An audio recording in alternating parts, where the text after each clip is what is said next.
Oxford, a city set in the very heart of England, with a history going back over 1,000 years. A city of dreaming spires that has seen so much English history made.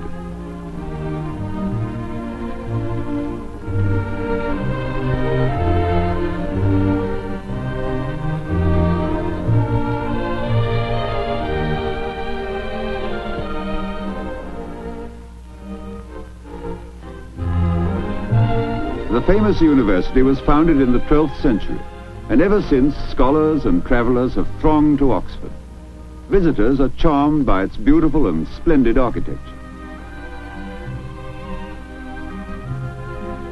In the High Street, one of the loveliest streets in Europe, they may stay perhaps in the Pathe Hotel, whose doors have been open to travellers for 600 years.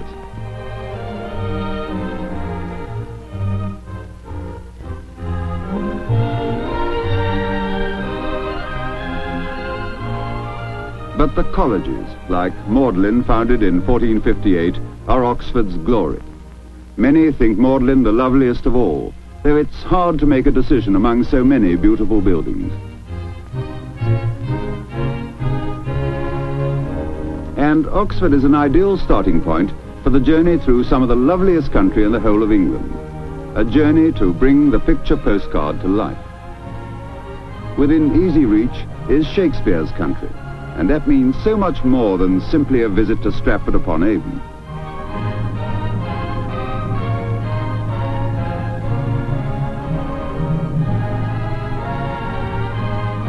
But Stratford-upon-Avon is the heart of Shakespeare's country.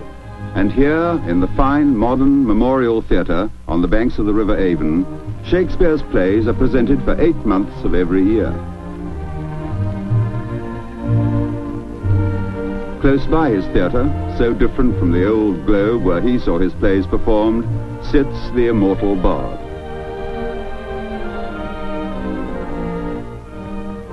In a magnificent setting stands Stratford's Holy Trinity Church, where William Shakespeare was christened and buried. The country round Stratford-upon-Avon is glorious. In the High Street are some of the finest half-timbered houses in England, which harmonize so perfectly with the surrounding Warwickshire landscapes.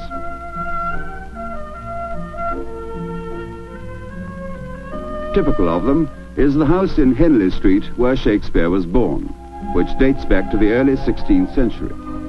Still furnished in the original style, it is now a museum open for you to see.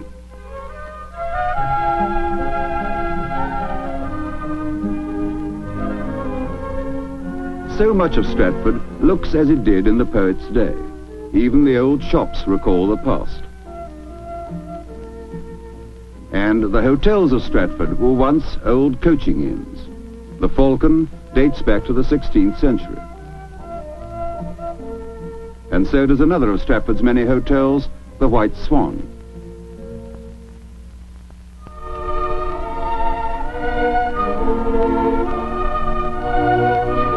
Stratford also has an interesting link with the United States in Harvard House, built in 1596 by Alderman Thomas Rogers. His daughter married Robert Harvard, and their son John founded the famous American university. The house was bought and presented to Harvard University in 1909. Mary Arden's house, where Shakespeare lived. And a pleasant way of sightseeing is to hire a punt and gently pole your way along the Avon. Barely a mile from Stratford is the village Shottery. And along this very footpath, which you can still follow through the meadows, Shakespeare walked to pay court to Anne Hathaway, who became his wife.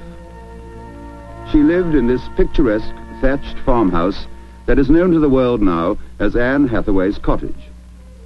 It looks today very much as it did over 300 years ago. Descendants of the Hathaway family owned it until as recently as the end of the last century. And inside, there is still much of the original Hathaway furniture.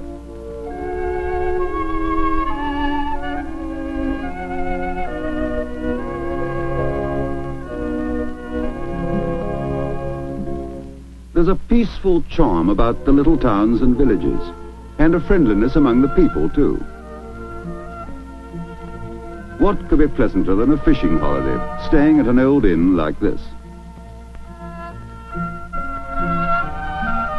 Or you can visit the delightful riverside village of Welford, with its picturesque houses, where the days pass at a gentle tempo and the people busy themselves in their gardens. And these are indeed the typical gardens of England.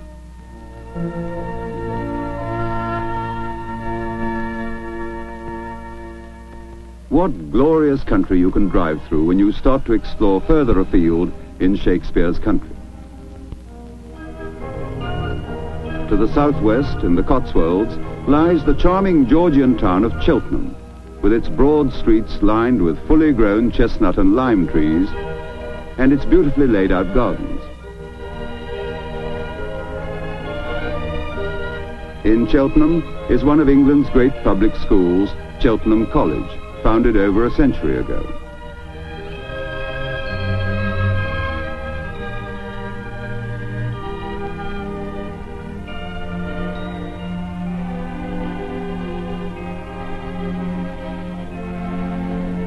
Eastwards now, through the lovely Cotswold country.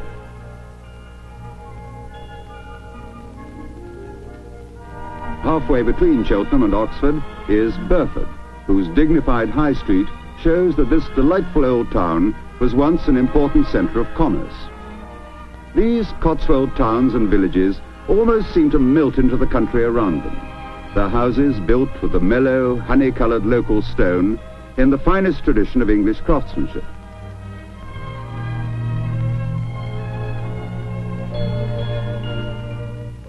Here in Burford, life is a gracious, pleasant affair. And what more welcome contrast could a busy town dweller find than a stroll down one of Burford's lanes with, instead of the din of traffic, the gentle hum of bees over garden borders.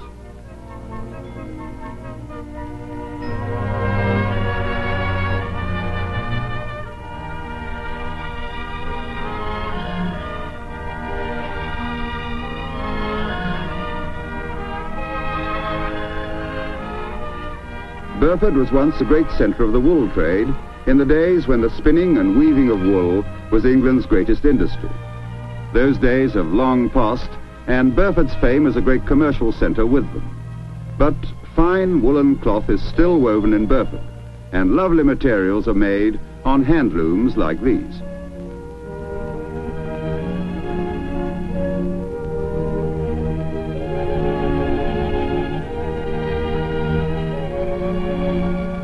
Burford was once an important communications centre too, and in the days of the stagecoaches, it boasted many fine coaching inns like this one.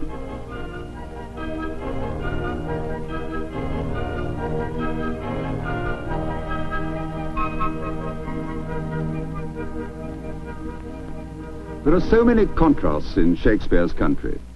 Leamington Spa seems almost modern compared with the mellow Cotswold towns. It dates from Regency times, when the fine people from London came to Leamington to stroll in the gardens and take the waters in these royal baths. In the first year of Queen Victoria's reign, the town was called Royal Leamington Spa by royal licence. It seems hard to believe that less than 30 years before this, Leamington had been an unimportant village of 500 inhabitants.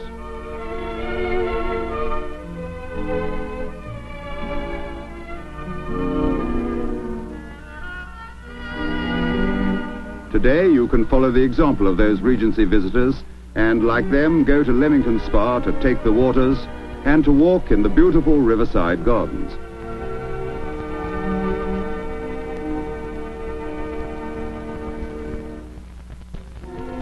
This ancient windmill is a landmark on the road from Leamington to Warwick. Plants grow on its crumbling walls, but its sails will still obey the wind. On to Warwick, a town steeped in English history whose origins go back to Roman Britain. Dominating the town is magnificent Warwick Castle, standing in a commanding position above the River Avon.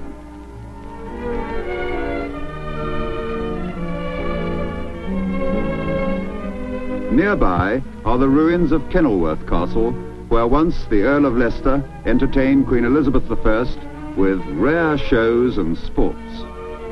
But Warwick Castle is still the home of the Earl of Warwick, while Kenilworth's glory has departed and only a splendid ruin remains. How charming the old thatched houses are as the road leads back into the Cotswolds. In Chipping Campden, a lovely name for a lovely town with its high street sweeping in a graceful curve to the old Woolmarket Hall. Seldom used as a market now, it's a favourite stopping place for visitors, who are likely to stop too at one of Chipping Campden's picturesque inns. Stow-on-the-Wold is set in a country of rolling hills and meadows. At one end of its open marketplace stand the old stocks, originally prescribed as a punishment for unruly artisans. Petty offenders sat with their legs imprisoned for a stretch of several hours.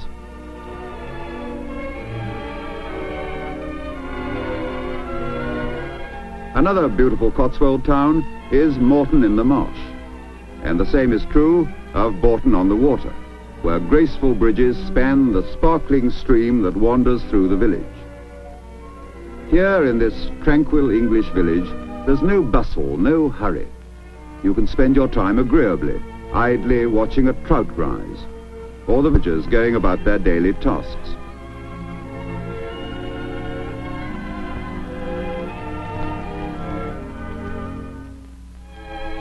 A great attraction of Bourton-on-the-Water is its model village, which is a delight for both young and old.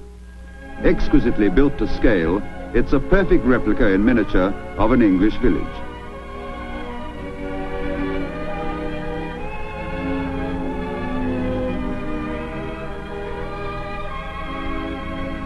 And what fun for children to roam through these enchanting streets, stopping to peer into a church, playing the part of little Gullivers in a tiny Lilliput as they tower above the houses and bend down to look into shop windows.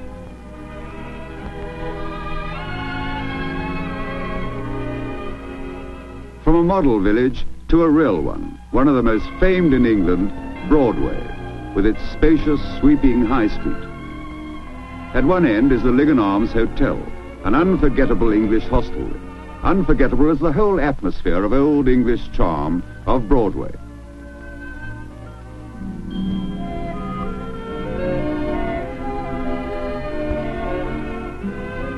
Yes, these picture posters are all brought to life. The travellers are back where they started, at Oxford. A record of their journey goes home to their relatives and friends. For them, they're a collection of enticing postcards. For the travellers, a memory never to be forgotten of their journey through Shakespeare's country.